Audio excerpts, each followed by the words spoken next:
Hello guys, so basically right now I am taking a 14-minute and 31-second long exposure. I have a reciprocity timer app, and my original reading for my light meter was about 2 minutes, and with the reciprocity timer it told me 6 minutes and 11 seconds, but I wanted to overexpose just by one stop to make sure that the shadows weren't too dark. I don't think the highlights are going to be too bright because there aren't really any strong highlights in this photograph. So yeah, that gave me about 14 minutes and 31 seconds. So yeah, right now I'm at an off-trail spot. I was at a spot back that way. It was this really popular waterfall location, and I might come back to it tomorrow morning, but there were just way too many people there for me to be comfortable taking a photo. And I mean, there wasn't really that great of a shot either, so it just would have been way too hectic to try to film a video, do this large format, and all that stuff. If you're wondering what film I'm using, I'm exposing Ektar 100 right now. That's the only color film I have. I have about 10 sheets of it, and then I have 25 sheets of... trying to remember the name. I'll put it up here somewhere. It's a black and white film, and I might expose that on the scene, or I might just expose double of this Ektar 100 just to make sure that I got the shot right. I spent a little time messing with the focus. It's actually really cool to see the Scheimpflug principle in action, which is basically when you have your front standard of the camera and you tilt it down. Actually, 1 second. All right, I've got 5 minutes. So when you take a front standard of the large format camera, which is basically the focus plane, or the lens plane, I mean, and you tilt it, it basically shifts the focus as well. So rather than your focus encompassing an area like this, it would kind of shift down like that, and that allows you to get more in focus. So I was messing with that. I'm taking my photo at f/45. I think that's a good one to get everything in focus. I know that Ben Horn uses that in a lot of his scenes. But yeah, I've got tomorrow, and I think this might be the only shot I take today. But it's kind of abstract. I kind of like it. This lens is a bit longer than I'd like, but I think the photo's going to turn out all right.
Alright, so I'm back in the hotel room. I just did what many large format photographers hate about large format photography, which is having to load film holders.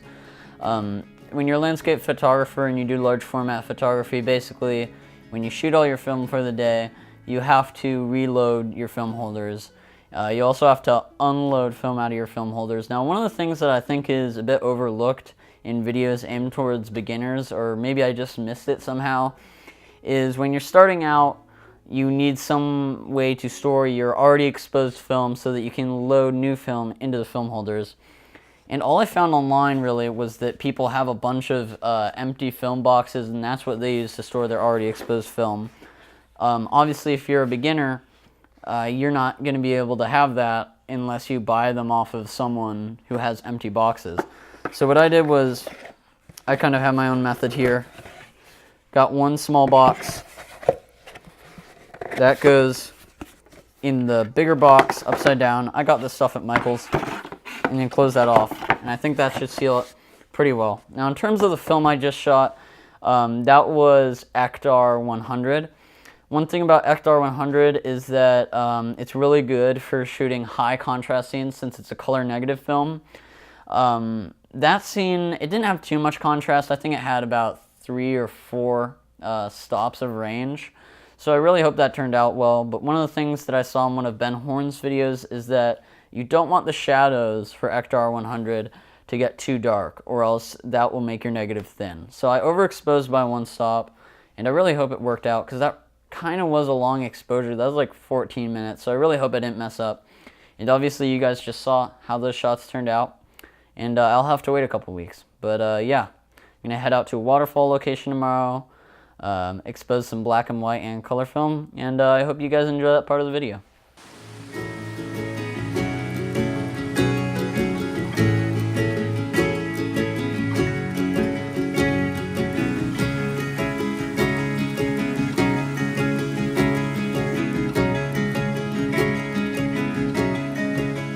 Guys, so I'm at this waterfall location that I've shot before on digital. I got here like an hour ago and I've just been setting up, and I exposed 1 sheet of Ektar 100 on it. Has a decent amount of contrast. The white water metered for about 5 minutes, or not 5 minutes, like about 8 seconds, and then the darkest part underneath the bridge was about 5 minutes, which gave me an exposure of about like 1 minute, but then with reciprocity timer, and then I wanted to compensate a little, add 2/3 of a stop, so that gave me 6 minutes and 11 seconds. I've got a vertical composition, and I'm pretty happy with it. I actually didn't notice this kind of angle on it when I first came here to shoot digital, but I think it's going to be a good shot. So I did have a close call. There was this couple walking by, and this was like right after I finished my exposure, which was good. But there was this lady with the digital camera, and they were really friendly, but like she started taking photos with the digital camera with the flash on, and I was just thinking like that probably would have been really bad if I were still exposing film. But I came here really early this morning, and there's like nobody here. Really peaceful. Plenty of time to just slow down, take my time with the 4x5, and I have a couple other locations I'm going to go to. But so far, really successful. And I might also expose 1 sheet of black and white film.